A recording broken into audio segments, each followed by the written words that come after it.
Hi, marketers. This is Dots, and welcome to the Marketing Leadership Podcast. With me here is Taiwo Oyewole, lead mentor at LatAm Startups, and we will be talking about scaling with the right product market fit. I know you guys are ready, so let's get it. Welcome, Taiwo. How are you doing? Hi, Doctor. Thanks for having me here. I'm great. How are you yourself? Oh, I'm good. I'm good. Thank you. Thank you so much. So, it's an incredible honor to have you on our podcast. We've obviously gone a long way. So, listeners, just full disclosure there. Could you please tell us more about yourself, your background, and your role? Have you found yourself, in the position in which you are in right now? Oh, thanks for that. I'll try to be brief about it, but I started. I think after I left secondary school or high school, as some people might know it as. Uh, there was a short period where I just said I didn't really know what to do. I said, okay, well, am I just going to technology? Then was software programming, the days of Visual Basic, and I jumped into it, did a training, some training with that. But I after I started walking on the streets and putting my hands together out there, doing like I'm typing and coding as well, I just told myself I may not last very long in this because it's going to consume my entire life. And I think the following year, I had an opportunity to start doing things around graphic design, and I've always been artistic, right from a very young age. And so I got into university, and I think we had a long break, and my older brother spoke to somebody who had a design shop or a design studio, and so I went and interned with him. So I started out with graphic design um, as well, and I did that for quite a bit, and that's how I really got into marketing. But I never left the technology side of me because I went on to doing other things around there, things like hardware assembly, system administration, networking, even co-designing softwares and building software with other people as well. Web development, and so on and so forth. But I did that alongside my marketing career, which spanned things. Well, then we used to call it new media. Nowadays, we call it digital marketing. Things around. I did video production, did things around events. I've done things around brand management. I've done customer relations or client servicing, as you would refer to in an agency. But one of the beautiful things about marketing or even technology is the fact that you can work in almost any industry because the fundamentals are the same. And once you understand that, it just takes you across on a journey across multiple disciplines. So I've worked in the aviation sector. I remember the first one of the first massive billboards I did. It actually was the first for that airline back then. I don't know if you remember Aero Contractors back in Nigeria. It was the first big billboard advertising they ever did, outdoor advertising they ever did then. And Mhm. I was responsible for the printing that and delivering that, to them, and also getting them to put it up there. So it's been an interesting journey, an interesting ride. And some years ago, about 5 years ago, um, 6 years now, actually, um, you know, uh, what am I saying? 2017. Yeah. So I knew I wanted to work with, um, you know, I wanted to expand my scope, what I did then. I've always been also entrepreneurial. I've always had some business or some side hustle, as you would say, while I kept a 9 to 5. And I always felt that I wanted to be able to provide support to startups, even whether it's from some of the experiences that I had, some failures and some successes, but and also from the wealth of experience that I gained, working in different corporate organizations as well. So I I sort of deviated, even though I was still within the marketing space, but I moved, gradually into that um, advisory space, and I've kind of been in that space till now, even though I still do bits of marketing here and there. Still kept in touch to remain relevant. Kept up to date to remain relevant. But um, and so right now, that's where I am advising startups. Yeah, so working with startups, advisors, and even advising them in different areas. Yeah, that's awesome. I would imagine your career, even at its most tangible element, the marketing career has probably spanned over 20 years. I can say that for a fact. And I would also argue that, it can't get any better than this in at the spot where you are, with helping startups to grow, and knowing that, marketing is a big part of that unit economics, and why people need to approach that with purpose every time. So that's really admirable, with regards to your career. And I also know that you're a marketing god as well. I have known you for 10 years now. So and yeah, you know again, with startups, mentorship is what you do. You actually mentored me to be the person who is experienced enough to do dot loves marketing. So how do you think your experience will help startups going forward? What do you think has been, the practices that startups take involving marketing that has not been ideal, and what do you think your influence you know is in trying to, change that, or move that forward, or make things better? As you know, we've had all kinds of startup scandals in the past, just in the past couple of years, and some still occurring. So what have you seen in the industry? What are some of the opportunities for impact that you've seen as well, especially from the marketing perspective, trying to stay on topic here? Thanks for the kind words, Sutton. I wouldn't call myself a god. I know for a fact that there's several other people who are more brilliant at it than I am. I've been more of a generalist, picking up bits and pieces here, but I mean the fundamentals are the same. And in dealing with startups, and it's just understanding that you every startup is different and is made up of three primary components, which is one, the founder, and their experiences. There's the team as well. So whether it's one founder or the team of people, or the founder inclusive with the advisors. And when I mean team, I'm talking about the dynamics and the relationships between all of them at the end of the day. And then there's the output, which is relative to the market in itself. So um, is one, the founder. There's the team or the company itself, the startup itself that you're trying to birth or you're trying to launch. And then there's the product or the service that you're trying to render. And all of that is also relative to the environment that you're in. So it's understanding the various nuances. And the number one thing is always trying to get them to appreciate that what they don't know, appreciate what the environment requires for their startups to grow and to bloom, in that sense. And it's always the biggest challenge. Once you can cross that hurdle as an entrepreneur, your chances for success have increased much more significantly. In other words, what I'm saying is that you must be able to realize that there's a lot more that you don't know than what it is you know at any given time. There's and that your solution or your version of the solution may not be what the market will accept. So it's always very important that and it doesn't diminish your wealth of experience. It doesn't diminish your skill set. It doesn't diminish your capacity to be able to do any of those things there. In fact, what it does, it actually adds to it and enhances it. And you will see when you begin to add your own personal touches, because once you're more familiar with or more comfortable with accepting feedback from the external point of view, whether it's from advisors or from the market, or you're speaking to potential users and so on and so forth, you can see all of those things um, come through in that sense, that way. But from a marketing standpoint, I mean, I think there's a lot of hype, and that's what led to some of the bubbles or some of the so-called what you refer to as scandals. But there's a lot of hype out there, and marketing can be good for hype. It can be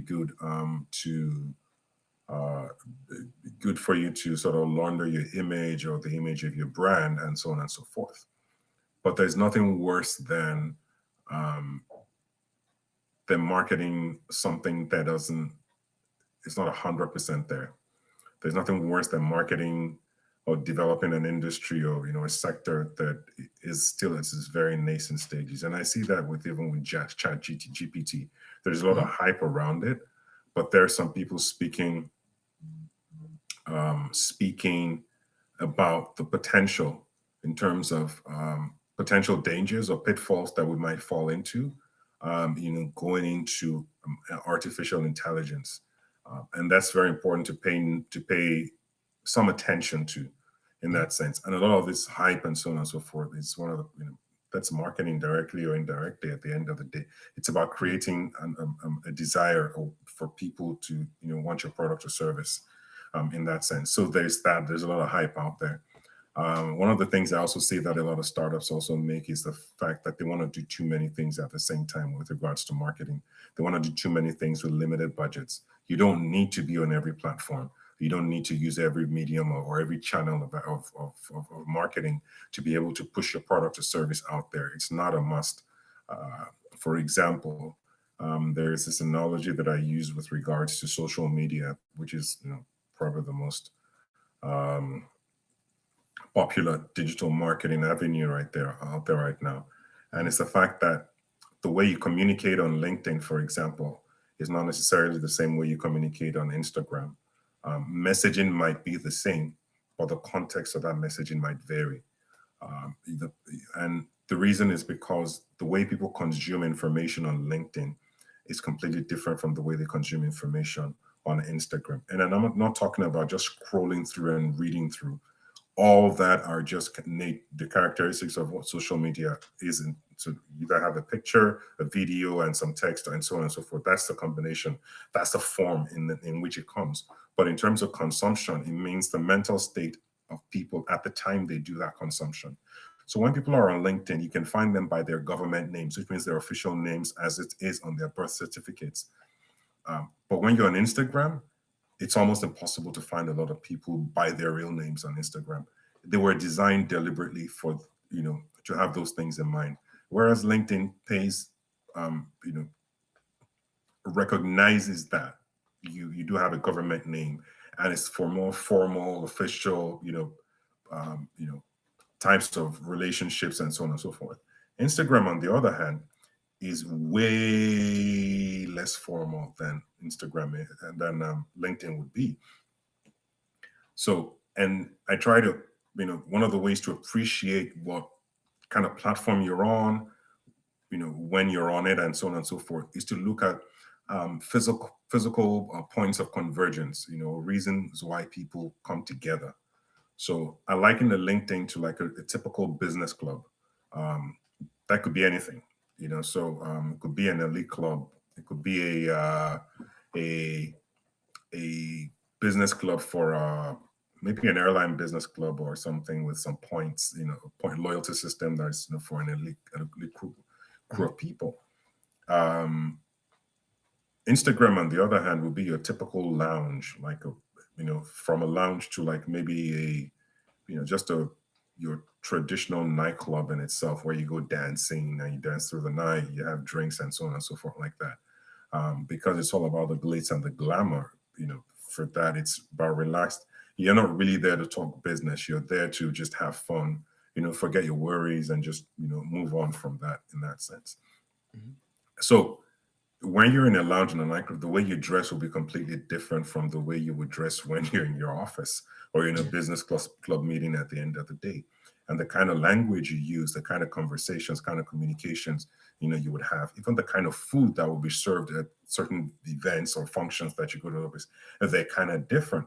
So, um, you know, um, take Snap or Snapchat, for example, like that. Yeah. Snapchat would be akin to your gentleman's club, which we call maybe a strip club, and so on and so forth, like that, because of the disappearing feature. And so, because what happens in the strip club stays there in most cases. I don't know how many people come out. I don't know. I've never been to one, so I don't know. But for people, they don't come out and come and talk about what happened in there. What happens in there stays there because people, you know, Mhm. no cameras, no all of those things, kind of things like that, because they want to keep it private, and people go there to sort of just forget who they are and away from reality. And that's what you see in something like Snapchat. So you do that thing for that moment. The people that see it say it. The people that don't, they lose out, kind of thing like that. And that's the kind of environment Snapchat is. Now, if you understand that, if you understand where to find your audience, it's easier to know how to communicate and how to reach out to them. And all of these things I've just said, just come down to four critical things there, and the four commandments. Number one, knoweth thy customer, who thy Mhm. customer is, knoweth Mhm. what thy customer wants, knoweth Mhm. where to find thy customer, and knoweth how thy customer speaks.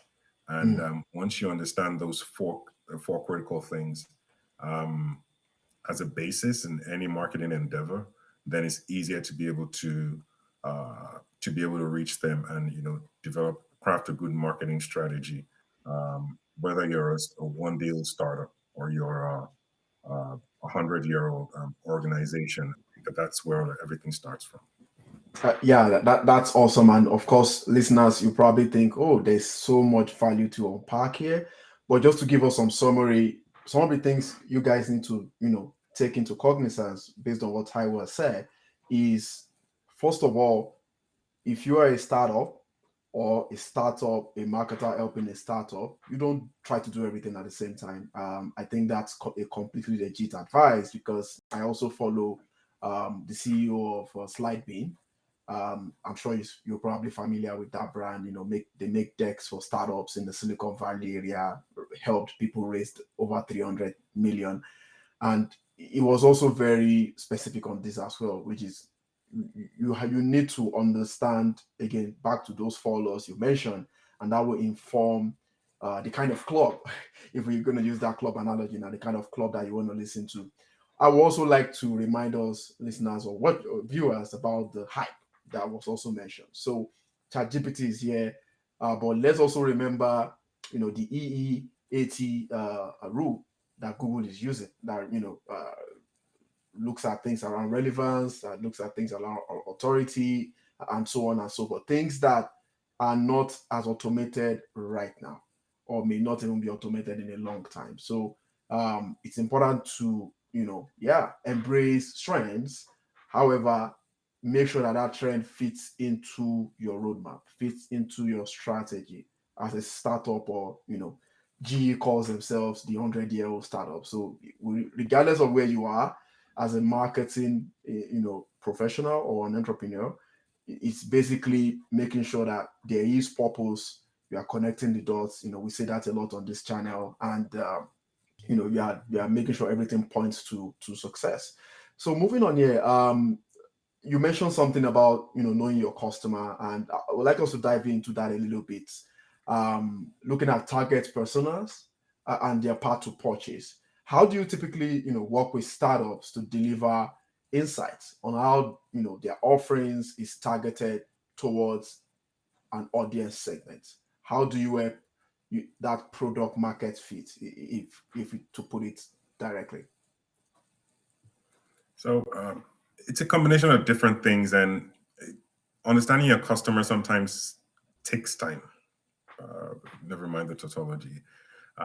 Sometimes you can get it right away, and other times it takes you forever. It takes you a bit longer to be able to decipher exactly what it is they want. But I give this analogy because I do in some sessions I facilitate, and one of the analogies I give is, let's say you want to start a business, and you're like, what kind of business can I do that will give me quick returns? Product-based business. I sell something, somebody pays me cash, and that's it. And you move on from there. You say, okay, I want to go into the business of selling computers. You know, what kind of computers? Not many people use desktops anymore, so maybe I'll do laptops. So, okay, you want to do laptops, which means you're further narrowing down what you're looking for, which means you're looking for people who are usually on the go, or they have desktops but they need something on the go. So you can, and the laptop uses vary from a child just for educational purposes to a Mm, laptop for doing work that would fetch you millions of dollars in that sense. So It could be for video production. It could be for software programming. It could be for cryptocurrency mining, for example. So it could vary from anything to anything like that.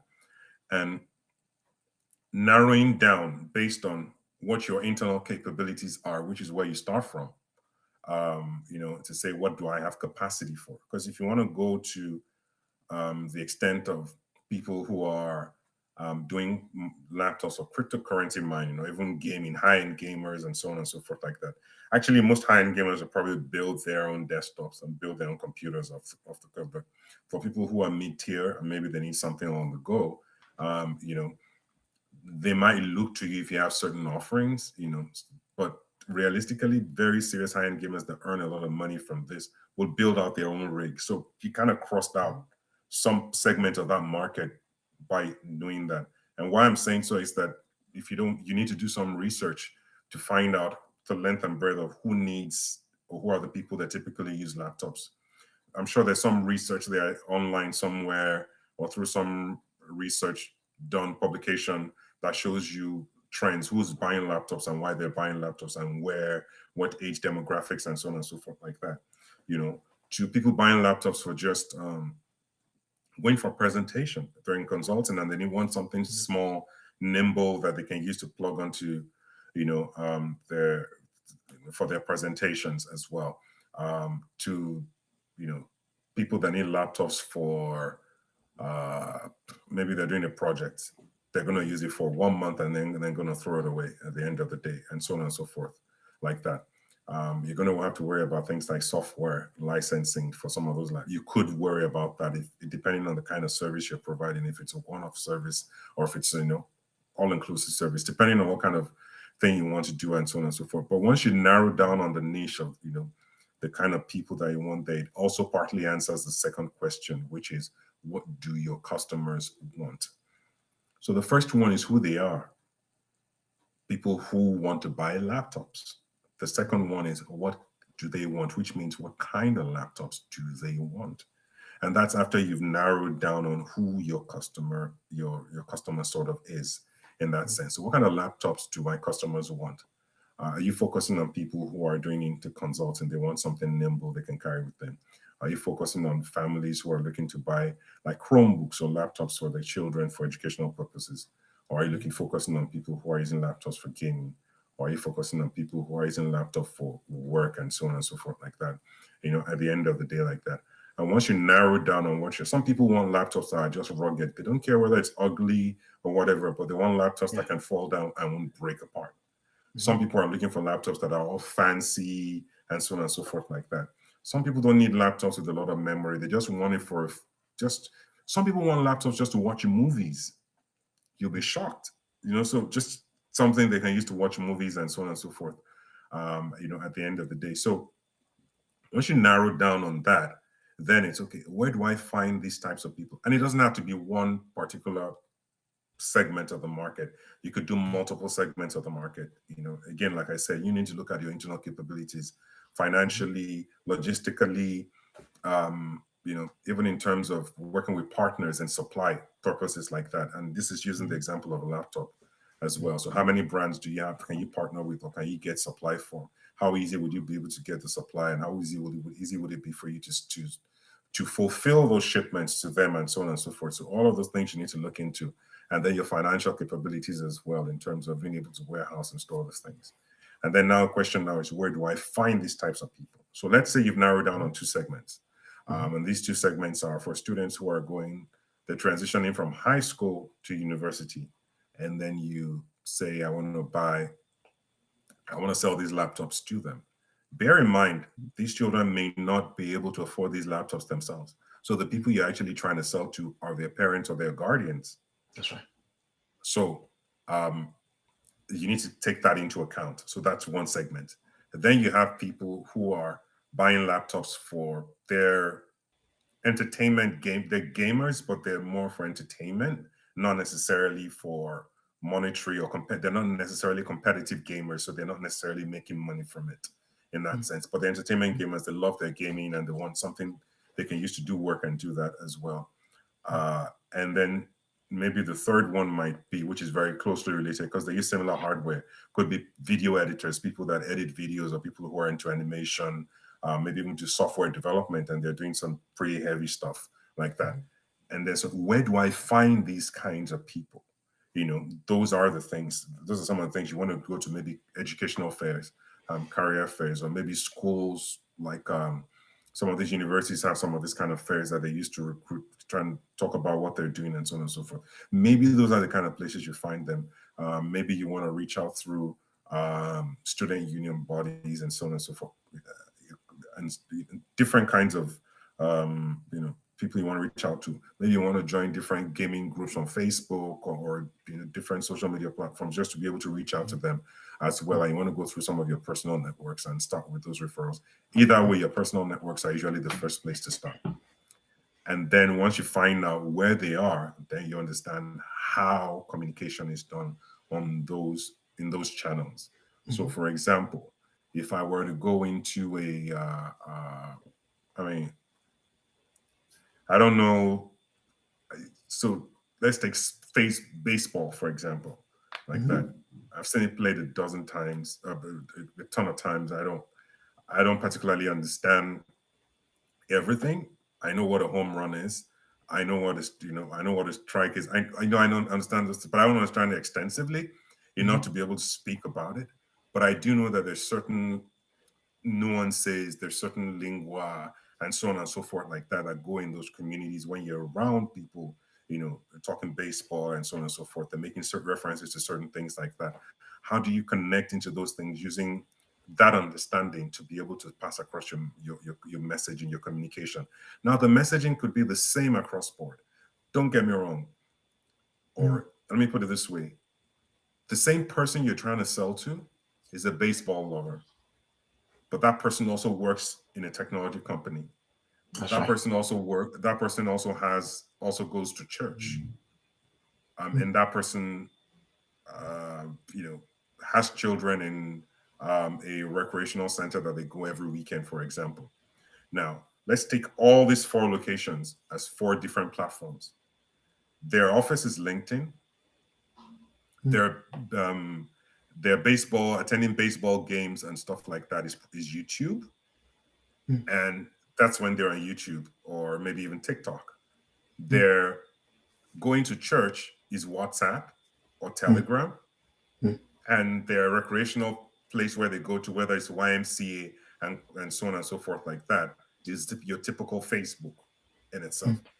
This one person has profiles in all these platforms, and they behave differently when they're in these four different communities, four different environments, and for valid reasons, because each environment has its own guidelines, has its own stipulations, own regulations at the end of the day, like that.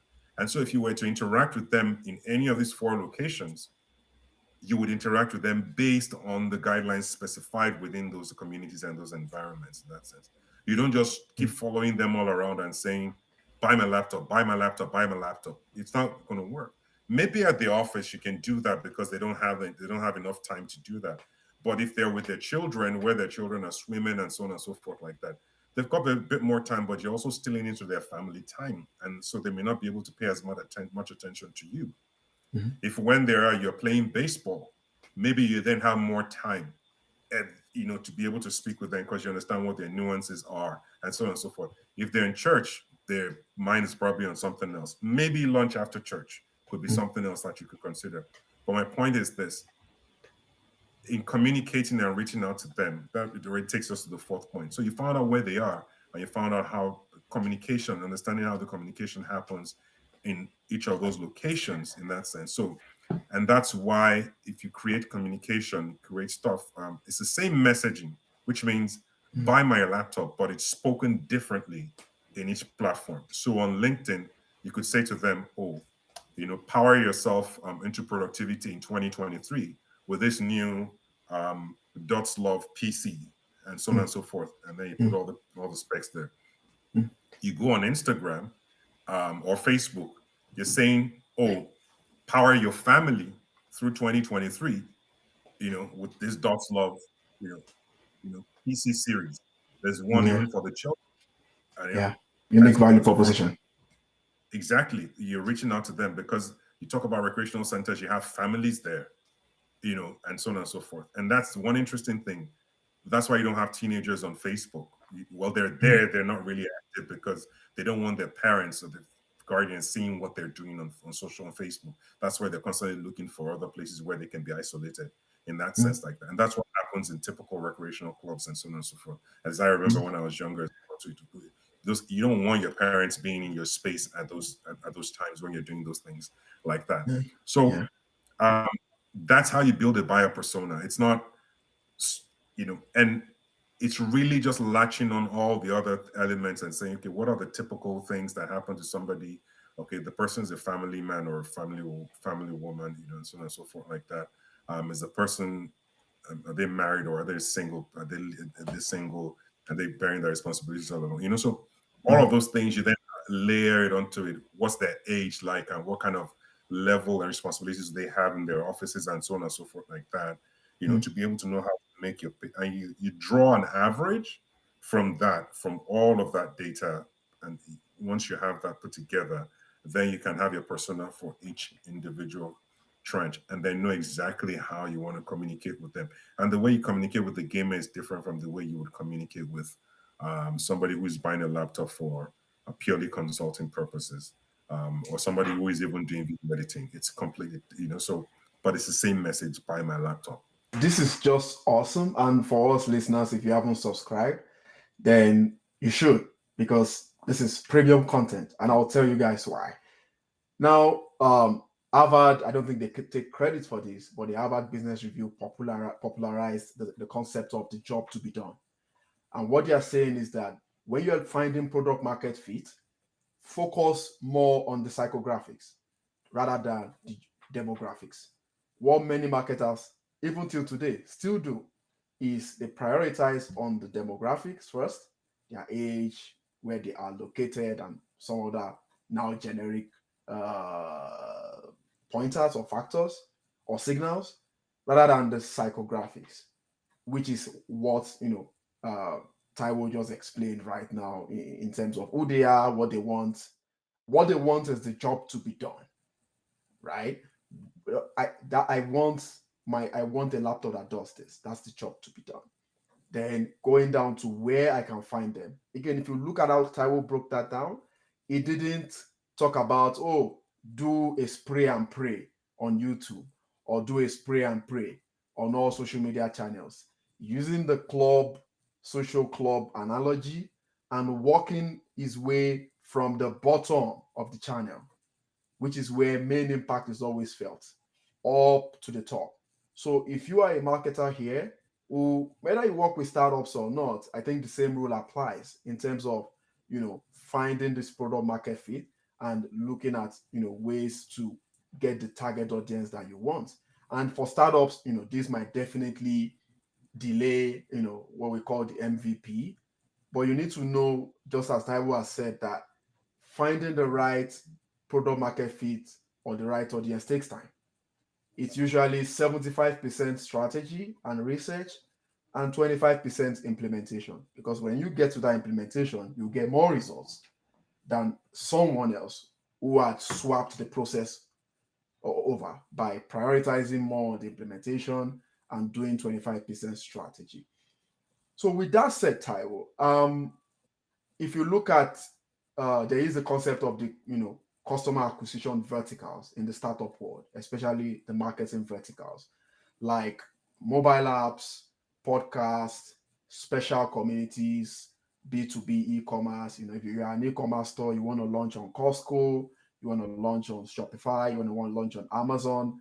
These are customer acquisition verticals of which sometimes would have their own marketing ecosystems. So this is definitely different from individual channels. From your experience working with startups, what do you think are the other types of verticals that people have used? What do you think are the best ones?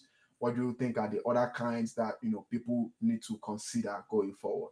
The easiest for any startup is really understanding. You need to. Well, let me start by saying this. sometimes it's not easy to narrow down on who your specific target, even when you narrow down your specific target audience, sometimes you still need to dig deeper. There's sometimes a subset of of the main persona that you've identified. And then let me use the analogy of the laptops again. So you've narrowed down on, um, let's even say, people in high school or high school to university and so on and so forth like that. But they then say they want, laptops. So you've narrowed down that those are the people you want to sell laptops to. The schools that they're going to, majority of the schools are using Windows-based um, software that are going to run their laptops and not Mac Apple-based. But maybe traditionally in your home, you've always been Apple-based, Macs and the likes. But there's schools, the universities that they're going to are Windows-based. So they're going to have challenges, with a Windows-based environment in that sense. So while there's an opportunity to sell them MacBooks and so on and so forth like that, at a higher price, maybe you make more money from it and so on and so forth like that. It's not going to serve their purpose because where they're going to use it is a Windows-based environment, which you know they don't really have any control over at the end of the day in that sense. So sometimes you need to narrow down to a subset of that. And you don't know some of these things until you engage with the market. There's something that is typically said, which is have as many conversations as possible. And I'm saying one-on-one conversations. You figure out who you can speak with, who fits your target audience. You schedule interviews with them, 10, 15 minutes. If you're fortunate enough, 20 minutes you can have with them. And you're typically just trying to understand, like you said, the psychographics. What motivates them to want to buy or pay for that service, if at all? If that service or whatever it is you're rendering makes any sense to any of them at all. And the rule of thumb is to speak to as many as 50, a minimum of 50 actually. The more, the better, because then that helps you form a basis for um, uh, like a representative sample. It may not be, but it helps you build on something because you can then say, we spoke to 50 and a certain percentage of them have said this, certain percentage of them have said that, certain percentage of them have said this, and so on and so forth. So it's always that one-on-one, having those conversations with like a potential audience in that sense. Sometimes you can, and the difference between equality, and that's a qualitative survey. I heard a speaker say something, and it made absolute sense that some people target it by doing surveys and doing quantitative surveys, which means they post something out online, you go there, fill it, pam, pam, pam, pam, answer the questions, and they go. Um, Quantitative surveys are good when you're already in the market and you want to benchmark against something. You want to see whether there's a growth in certain metrics that you're measuring. A qualitative survey, on the other hand, takes into account more cultural nuances, things that people are used to that you can't really measure on a scale of 1 to 10 kind of thing, even though you will still try to quantify them. But what I was talking about earlier were interviews. And the reason why you do interviews is because people are going to say things in different ways. They're going to be saying the same thing in some instances. And what that helps you do is to understand how people see things in their minds there. You mentioned something about marketers struggling, between the psychographics and the demographics, and actually the truth is that most marketers can't tell you what motivates people to buy things or to service. They can tell you what people are going to do or how they're doing it in that sense, but they can't tell you the reason why, which is why sometimes something's a trend and all of a sudden it then drops. At the end of the day, so uh, that motivating factor behind it is always a key thing to try and understand. And once you're able to get into their minds, that it's easier to build on it and layer on it there. If you can't, as a startup, and I know some people aren't as comfortable speaking to others, especially strangers, having conversations with a stranger, and being patient enough to sometimes explain yourself, sometimes over and over. But there are methods to doing this. There are formats and templates that you can follow that can guide you through this, especially as a startup. And that's usually the starting point. The other thing also is this: don't be in a hurry to start marketing your product. Mm-hmm. CPG companies understand this very well. And what they do, that I've seen quite a number of them do, in Africa, and I'm sure they do it in other parts of the world as well, is that the product is always in the market before they start advertising it. Always in the market. They get it into the hands of the sellers, of the retailers first. Mm-hmm. They start to sell. Then they gather feedback from them. Sometimes it's in the market for 6 months before they advertise, before they start seeing any advertising there. Mm-hmm. So they gather feedback. Okay, does it need any adjustments? Do we need to adjust the packaging? Do we need to adjust the ingredients or whatever it is, and so on and so forth, whatever makes it up, and so on and so forth, like that. And that tactile feedback helps them prepare for, even if they're not able to fix everything, but they have that information up front, so that when they start marketing and the market starts to react in that same way, they already have that information. It doesn't take them by surprise, and they have a response to that in terms of how they're going to measure up. Um, they're going to respond to that, to that feedback, or deal with the responses that people have at the end of the day. So don't always be in a hurry. Always have a small group of people that you're testing it with. Mm-hmm. Share updates about what you're doing, with people that you know. Just share updates with them. Somebody will reach out and tell you, "Oh, this is brilliant. Oh, maybe you shouldn't say this when you're doing that," and that kind of feedback. I know a startup that does that, and they do it brilliantly well. So you know and share updates within your community. Let them be in touch with what you're trying to do as well. Another way you could do it is by getting, it's almost like crowdsourcing feedback. I've seen people do it on Twitter. I've forgotten what they're called right now, but there's some groups where you can go on there and just literally just um, share your ideas with them, and you keep providing updates, and people are providing you feedback as you're doing what it is you're doing, like that. In that sense, and help you shape it, and so on and so forth, like that. You Marketing is should always be after the fact. Marketing is like putting gasoline in already burning fire. It should never be used to start that fire, the flame. The flame should be ignited, and that's what determines a company that lasts, a product or a service that lasts longer, and the ones that fizzle away very quickly. It should always be that accelerant, not the the the one, the one that starts the fire, in that sense, like that. So what I'm saying is that the wood must be dry enough to be able to light it, to be able to catch fire and sustain itself for that point. And when you see they've tried everything and all of that, then you take marketing to amplify it, because a small subset of the market complaining about your product or service, and you working on it, taking that feedback, working on it, and so on and so forth, is different from having 100,000 people, 10,000 people, complain about a product or service. It could kill your entire business, even if you fix all the things they complain about at the end of the day. So never be in a hurry to jump into that ship of marketing, mass marketing, which is what people tend to think that that's the only form of marketing. You know, you could do it at events where you're talking to people at events. Always keep it small at first, and let it grow organically until it gets to until it reaches critical mass, and then you now take marketing and amplify it. Yeah, that's also, I like the fact that you also touched on um, best practices. A lot of best practices shared just now, because I was, planning to ask you that question actually. So I like that, the fact that you make sure the value of your offering is felt in the market, either by gathering insights, qualitative insights, macro insights, but also even in the product rollout itself, so that you can better improve the product.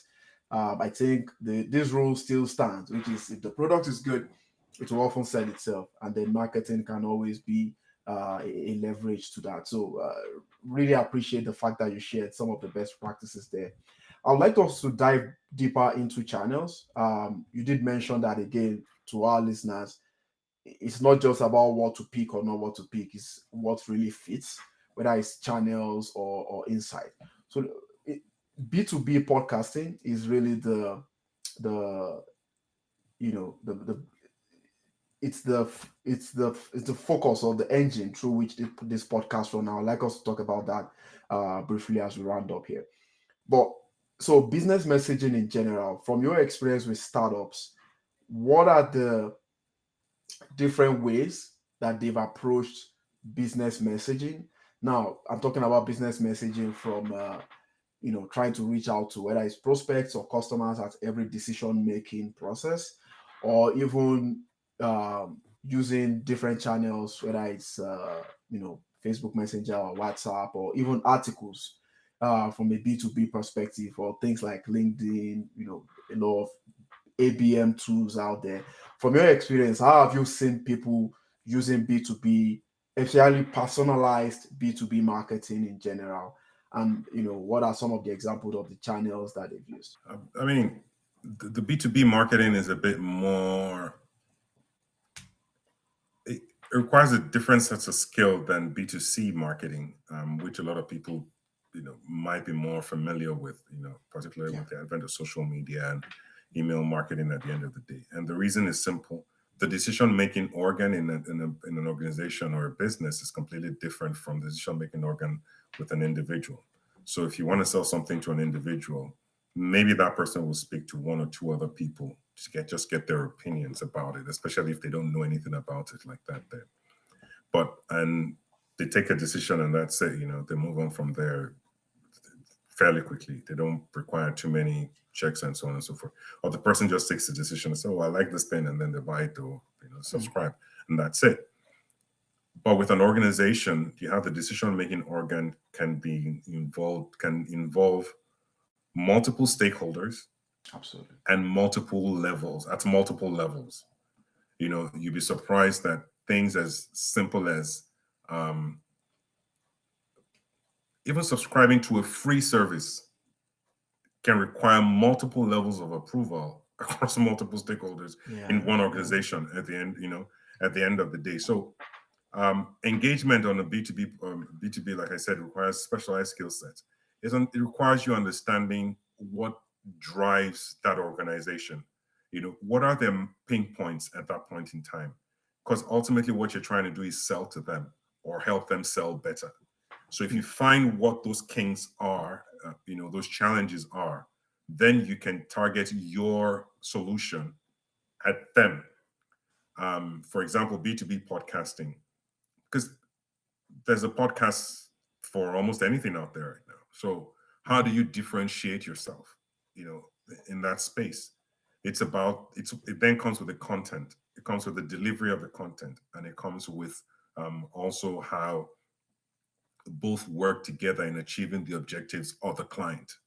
Mm. So um, it's and like I mentioned, it's targeting your solution to meet the challenges of the client. So what are their pain points? Mm. Let's say you have a client who's struggling to sell um, maybe business class tickets, for example, or first class tickets. They're struggling to sell it. And who are the people who would typically buy first class? They're business executives, top organizations, and so on and so forth. Maybe some government officials in certain instances. So you're trying to sell to them and trying to talk about podcasting and seeing how that might work as an airline. Now, most airlines have such a bumper offering. They're offering some first class. It's quite a lot of things that people never really get to use. You could use that podcasting to draw out some of those things and highlight what those opportunities are, what those benefits are to them. Mhm. And there's a difference between, because people don't, let me put it, people don't buy features, they buy benefits. Mhm. Um, but ultimately, it's because they see that those benefits help them achieve certain things. So why are we spending 15, $20,000 on one ticket for one person, as opposed to maybe $10,000, $12,000 for a business class ticket? At the end of the day, like that, what's the stark difference that we're going to get? So it Mhm. goes beyond highlighting the features. It goes to beyond highlighting just the benefits, but what does it help them achieve at the end of the day? Are you going Mhm. to start looking for opportunities where you're, like sort of pairing, people to create those things and saying, look, um, these are some of the potential people you can engage with in here, and seeing some of the challenges they're having, where it's not just about the flight, for the company as it were, but talking about how some of the members can networking opportunities within the members of, you know, that elite club in, for an airline, for example, like that. And you can use podcasting to be able to highlight some of those things, talk about those things there. It doesn't have to be long, be 15 minutes, for example, where you're showcasing not just the beds and how flat they are, how you have your own private enclosure, how you can have a shower on board. It's not just any of those things in there, but how you can have rich, meaningful conversations, how you can get more done while you're there, while you're 33,000 feet in the air, how you can have better interactions with different kinds of people in that sense, how you can be their solution partner to say, look, who are you looking to meet? And they say, oh, maybe if they find somebody else, I don't know. I don't know what some of those challenges are, but as an example, is what I'm trying to say in terms of how do you help them draw some of those benefits? And that's where some of the content comes out in a creative way. You could use people's real life stories to create like maybe a podcast that just a short story form podcast, but you real life scenarios without using the real names.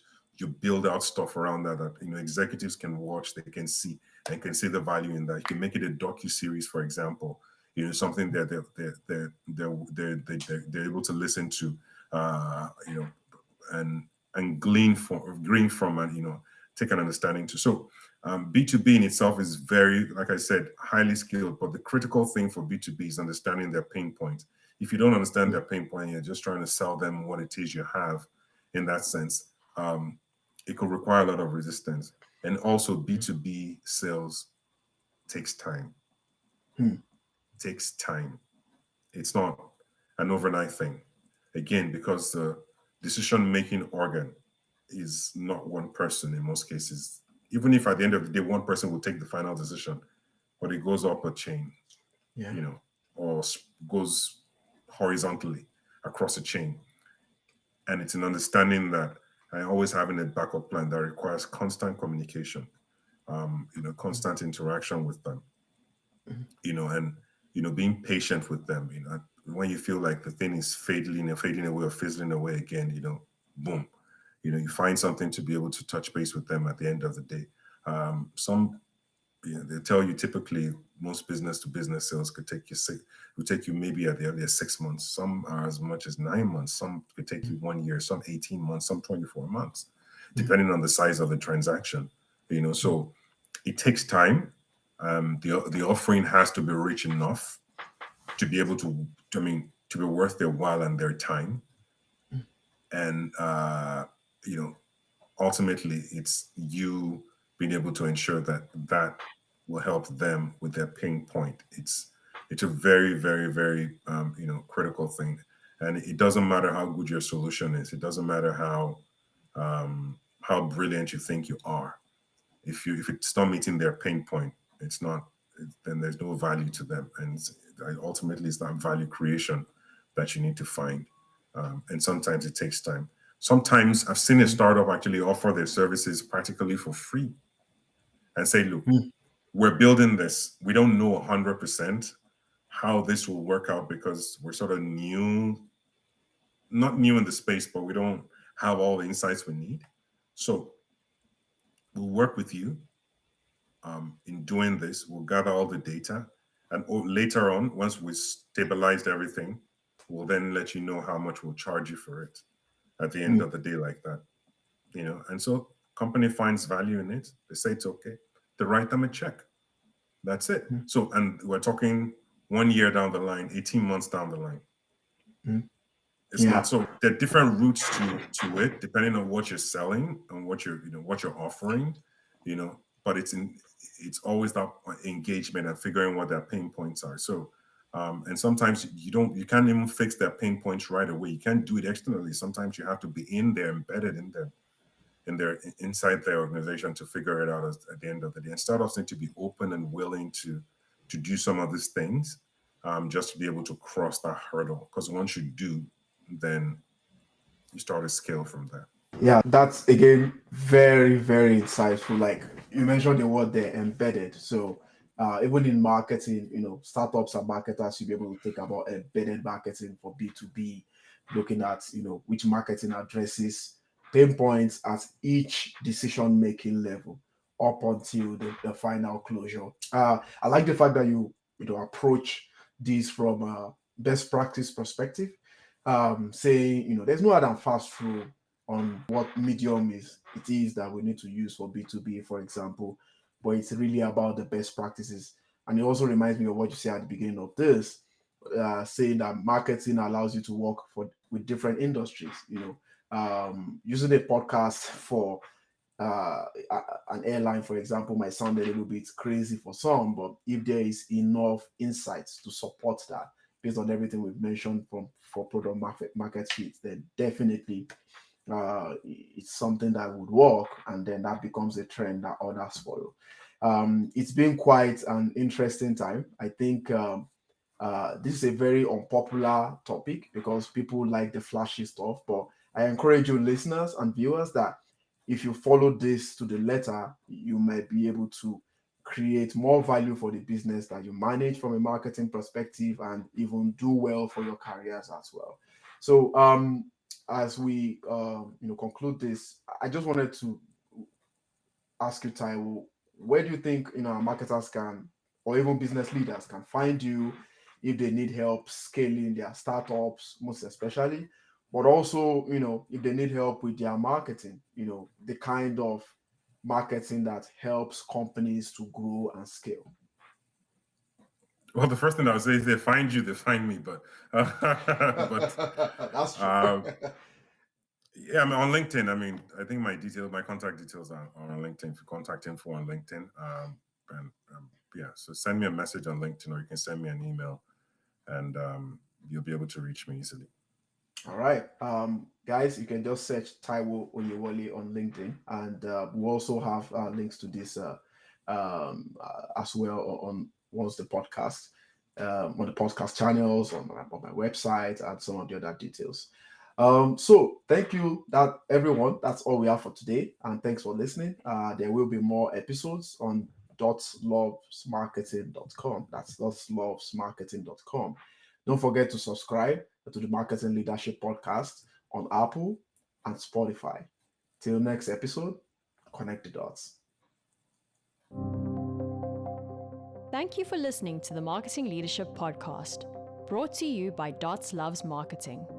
There will be links to any resources mentioned in today's show notes. If you enjoyed this episode, please leave a 5-star review and be sure to subscribe so you never miss an episode.